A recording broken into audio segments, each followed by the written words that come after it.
আসসালামাইকুম ভিউয়ার্স, আপনারা সবাই কেমন আছেন? চলে এলাম ছোট্ট একটি ভিডিও নিয়ে। আজকের ভিডিওতে থাকছে আমি পাঙ্গাস মাছ রান্না করব। পাঙ্গাস মাছটা আমি বাংলাদেশ থেকে নিয়ে এসেছি। এটা হচ্ছে পদ্মার পাঙ্গাস।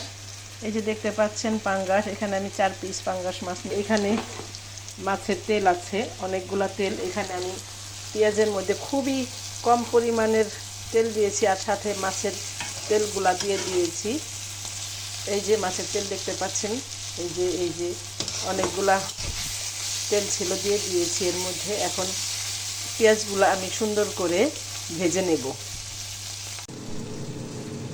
এখানে আমি আদা রসুন বাটা নিয়েছি।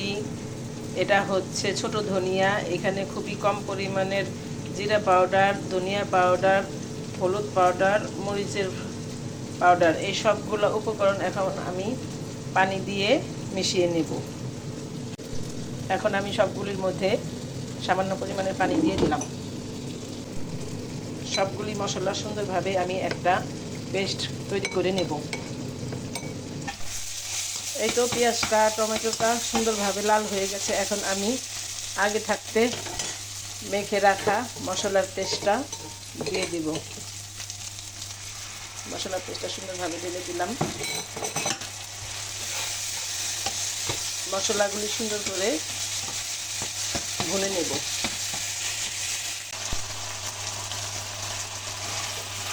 মশলাটা সুন্দর মতন ভুনা হয়ে গেছে। এখন আমি এর মধ্যে এই যে তেলটুক দিয়ে দিব।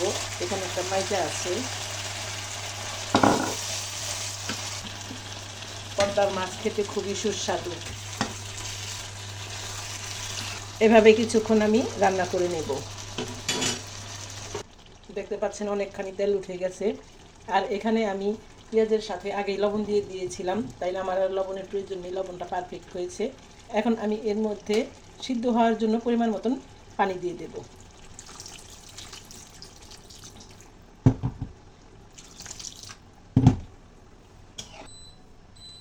এখন তরকারিটা আমি ঢেকে মিডিয়াম আঁচে 10 থেকে 15 মিনিটের মতন রান্না করে নেব।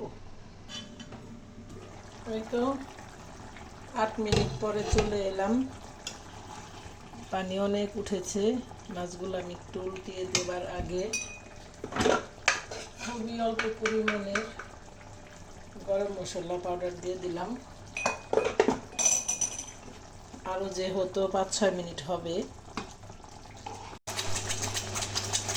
তরকারিটা হয়ে গেছে, আর 30 সেকেন্ড বাকি আছে আমার চুলার। এখন আমি এর মধ্যে জিরা পাউডার দিয়ে দিলাম। জিরা পাউডার দিয়ে এখন একটু মিশিয়ে নেব। আর তরকারিটা দেখতে পাচ্ছেন খুব সুন্দরভাবে ঝোলটা টেনে গেছে। যেটুকু আছে সেটুকু ঠান্ডা হলে আরও কম দেখা যাবে। এই তো আমার চুলাটা অটোমেটিক বন্ধ হয়ে গেছে। এখন এই চুলার গরম অবস্থাতেই বাকি ঝোলটুকু শুকিয়ে যাবে। পদ্মার পাঙ্গাস মাছের তরকারিটা কেমন হয়েছে কমেন্ট করে জানাবেন। আপনারা যারা এতক্ষণ পর্যন্ত ধৈর্য সহকারে আমার ভিডিওটা দেখলেন, আপনাদের সবাইকে অসংখ্য ধন্যবাদ জানিয়ে আজকের মতন এখানেই শেষ করছি। সবাই ভালো থাকবেন, সুস্থ থাকবেন। আসসালামু আলাইকুম।